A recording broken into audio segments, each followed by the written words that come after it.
What it do with fam? Here with another one. Just gonna bust one out here real quick before we get to streaming. But yeah, animal diseases that belong in horror movies. Yeah, I should have just put that S right there. But yeah, Casual Geographic. Go and hit them with that subscribe. Hit them with that. Be sure to come over here and do the same thing. And without further ado, let's get into it. Why are you running? Why are you running? Ah, spooky season. You knew this was coming. We're always talking about all the ways nature and the things in it can put you on a shirt, but we never talked about Hey, this is literally this crazy that I would pause right here because I'm actually watching I'm actually watching True Blood right now, which is actually crazy that it would pop up right here.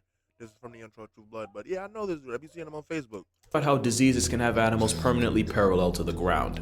So that's what this video is, animal diseases that are rated R, for the regret I feel when I see what researching them has done in my search history. And of course, viewer discretion is very much advised, especially for disease number 1. What's a Halloween video without a jump scare? This photo was taken just outside the Caribbean Bay Hotel in Zimbabwe of what appears to be a hairless baboon. The deep-pelted primate appeared to be an outcast, only following her troop from a distance, almost as if she had been rejected for her appearance. And according to a nearby vet, the most likely cause for this abandoned baboon's condition, mange. Mange is a nasty-looking disease caused by parasitic mites burrowing into the skin, where their collective feces can cause severe allergic reactions and an unbearable amount of itching. That's why the main calling card of mange is turning animals into the most down bad version of themselves. And while the word mangy is usually an insult reserved for dogs, these mites can be a certainty from anything from foxes, to bears, to porcupines, occasionally birds like eagles, and many, many more. In fact, the legend of the chupacabra was more than likely jump-started by a severely mited up coyote. And in 1996, there was an outbreak of sarcoptic mange that griefed a family of mountain gorillas in Uganda, even expiring one of their babies. The mites themselves aren't a death sentence, but they slowly weaken the target, making them much more vulnerable to infections. And they can easily spread, especially if you're a wombat whose burrow mates with a walking mite mosh pit. The mites are so persistent that in Pennsylvania, a black bear with more than 50% hair loss is considered a lost cause, and not only is it retired from life, it's also incinerated so the past tense bear can't possibly infect any others. And yes, mange is zoonotic, meaning it can be passed on from animals to humans, and when that happens, it's called scabies. To be fair, it's normally easy to treat in people, but those with weak immune systems or those taking immunosuppressants can find themselves gatekept from a life of comfort. There's also Demodex mites, which shack up in hair follicles, and even a couple species that make their home in the human eye. So yeah, mange just Oh hell no! Gotta get that mangy shit the hell up out of here.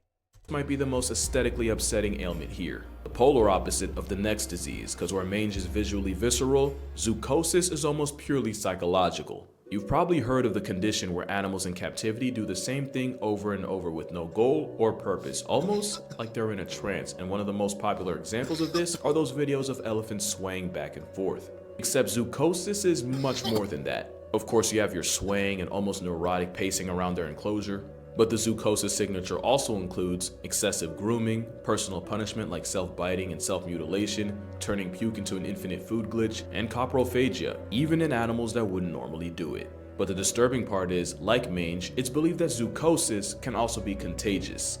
If an animal is housed next to one exhibiting the stereotypes associated with it, chances are that same animal will too. This captive psychosis is likely triggered by a lack of stimulation and enrichment, and it's more common in higher intelligence animals, especially those that would normally have a wider range.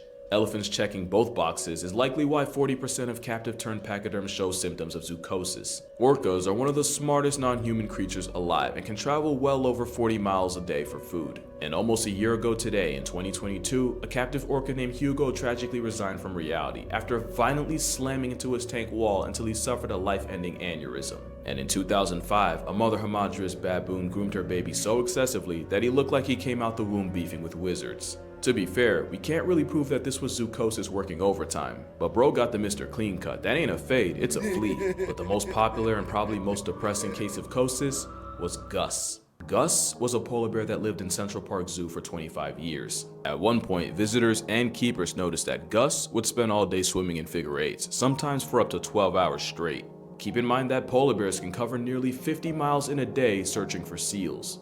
Not only did the zoo spend 25 grand on therapy for the bear, Gus went on to make history as the very first zoo animal to be put on Prozac. Speaking of which, the 25,000 bones of behavioral therapy basically amounted to the therapist saying, "It be like that." This isn't an anti-zoo video or me trying to morally grandstand to y'all. I think zoos have the potential for a lot of good and a lot of bad. It's just that the bad can lead to a chronically pilled out polar And I'd say that as well. I definitely say that as well. The bad definitely outweighs the good in some scenarios.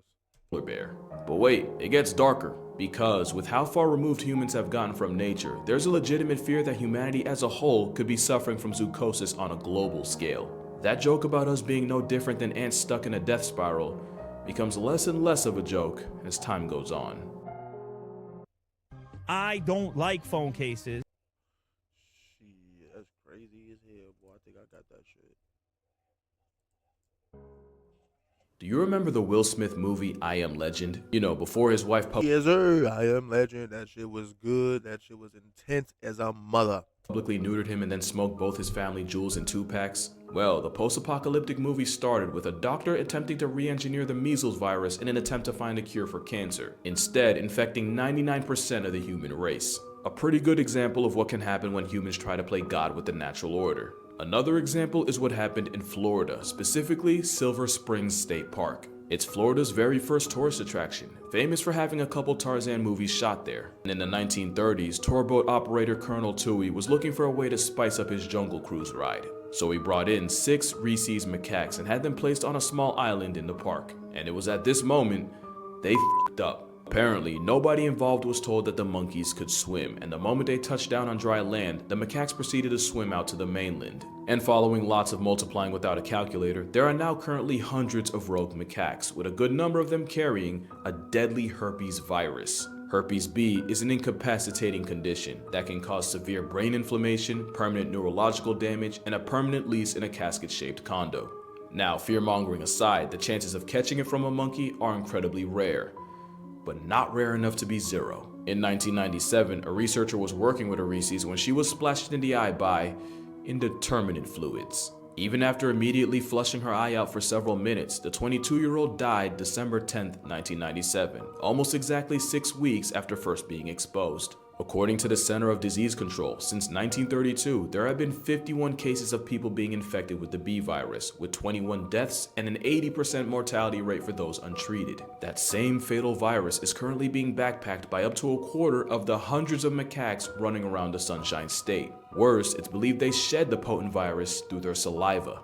So far, there's no known case of one of these Marion County monkeys passing off the virus to a human. The problem is, the monkeys have managed to lose their natural fear of humans, and there was even one incident where the park had to be shut down after a family was threatened and chased by an especially malicious macaque. It's the worst kind of invasive, and it's 100% our fault, and although the virus peddling primates haven't caught a human body, it's definitely one of those cases of F around and find out.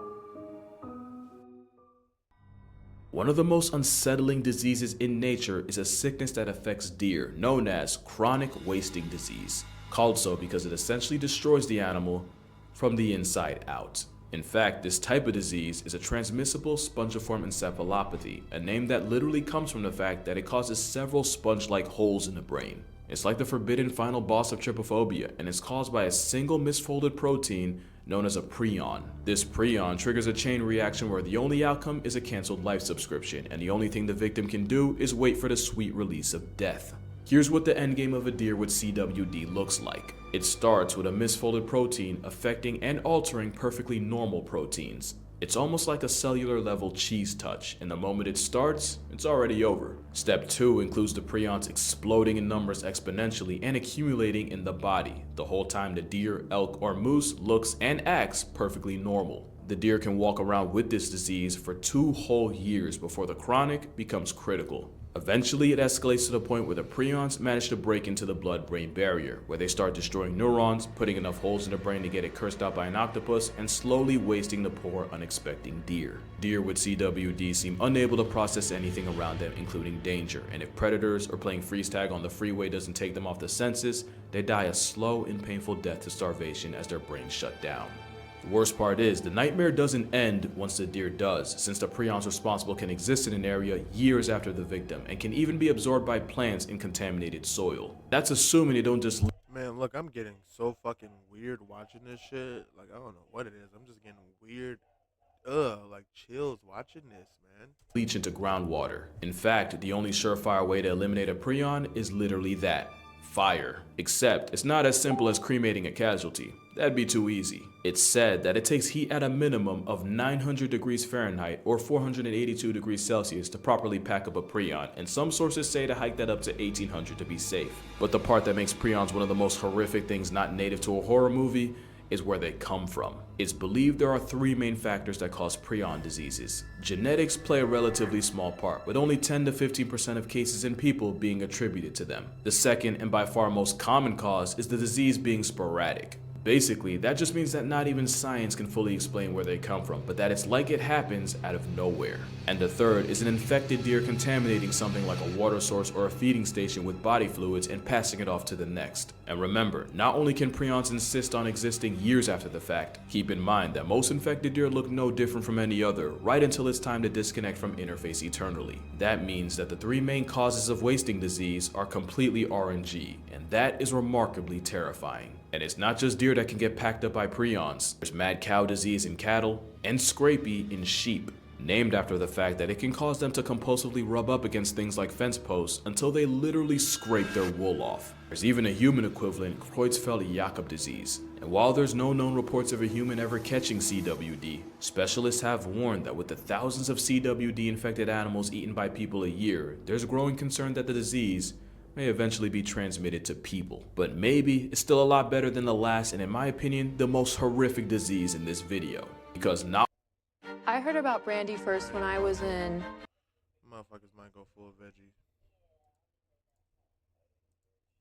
rabies one of the harshest death sentences nature can serve, it is 100% transmissible to humans. Rabies is said to bury nearly 60,000 people a year, and since the most common way to get it is through dog bites, it's the worst in places with a high stray population. Which is why India, a country that criminalized murking stray dogs, has about 20,000 names crossed off the census a year by rabies. And it's children that are especially at risk, with about 40% of deaths coming from those 15 years old or younger. Here's what it's like to be turned into a statistic by rabies. It starts with the virus entering the peripheral nervous system, usually through a bite. Then, it travels inside you through nerves until it reaches part of the central nervous system, or the spinal cord. From there, it's a straight shot directly to the brain, and at this point, you can start drafting your will cause ain't no way. While you can treat the virus before it reaches the brain, once it does, you're almost guaranteed to become a WUS. The virus then multiplies, then spreads throughout the body, slowly killing you from the brain out. But the underrated and truly sinister aspect of rabies is how it seemingly rewires your brain for its own purposes. One of the telltale signs of rabies is a crippling fear of water, where just a sight or suggestion of it can cause incredibly painful spasms in the throat and larynx. At the same time, the virus attacks the salivary glands, causing excessive drooling and the foaming at the mouth the disease is famous for. And that's because the virus is most concentrated in the mouth, and swallowing or drinking water would dilute it, so the hydrophobia helps keep the mouth and all the nastiness inside as potent as possible. And that's not the only way rabies manipulates its mark. There's believed to be 3 stages of rabies in animals. You got the prodromal stage, and that's where the animal might start showing minor changes in behavior. And then you got the phase likely everyone associates with rabies,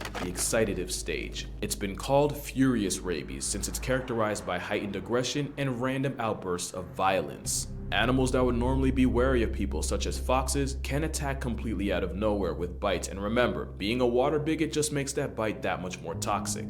And then there's a paralytic or dumb stage, where the animal appears unaware and disconnected from the world around it. This is where you might see a normally introverted mammal show zero fear in humans, but don't be fooled, they're still liable to bite to serve the virus's purpose. The nightmare usually ends with the animal flatlining to respiratory arrest as its body finally just gives up. And your fate is almost no better if you're a human, since rabies has one of the highest KD ratios of any disease, even though it's also one of the oldest. It flexes a nearly 100% fatality rate, but nearly means there's still a chance. In 2004, 15-year-old Gina Giese contracted rabies after being infected by a bat, and the moment she started experiencing symptoms, she was, statistically speaking, a walking corpse. Dr. Willoughby, who had studied up on rabies, figured their last chance was to put the teenager in a coma in a last-ditch effort to save her brain and give her body a reasonable chance to fight off the virus. About a week after she was induced, Gina miraculously started producing rabies antibodies, and after Eurostepping death, she would go through the grueling rehab of relearning how to walk, talk, and even stand. Cause even when you're lucky, it ain't easy being geezy. She became the first person to ever survive the rabies virus without a vaccination, and even went on to start a family. But don't get it twisted, the Milwaukee protocol that saved her has been used on 41 people, and only 6 have survived. The ones that do still run the risk of waking up severely disabled, which is the best you can do when negotiating with death, since that's exactly what treating rabies is. It's a horrifically debilitating disease, and even though it takes about 1 to 3 months to show symptoms after being infected, there have been cases of people walking around with the virus for 7 years. At the same time, if the virus manages to invade you close enough to your brain, you can easily be down bad less than a week after being exposed. With a virtually 100% kill rate, and the thousands that lose their lives to it a year, it's definitely one of the most unforgiving viruses out there. Which is why the greatest basketball player of all time isn't Michael Jordan, LeBron James, or even Kobe Bryant. It's Manu Ginobili. Because during a Spurs-Kings game in 2009, a bat managed to find its way inside the arena, causing everyone to immediately panic. Until the 6'5" Argentinian backhanded the bat and put it out of commission, and proceeded to help lead his team to a 20-point win, along with a victory by TKO against the bat. One man managed to potentially solo one of the deadliest viruses of all time, and he wasn't even a starter. And you'll never guess what day this happened. Yeah, that's right. Happy Halloween, and stay safe out there. That's gonna do it for that one, man. That shit was fucking weird. But yeah, he was very, very entertaining. That was very good, very good. Definitely gonna keep me inside from that one. But comment down below what y'all want to see next and into the next one.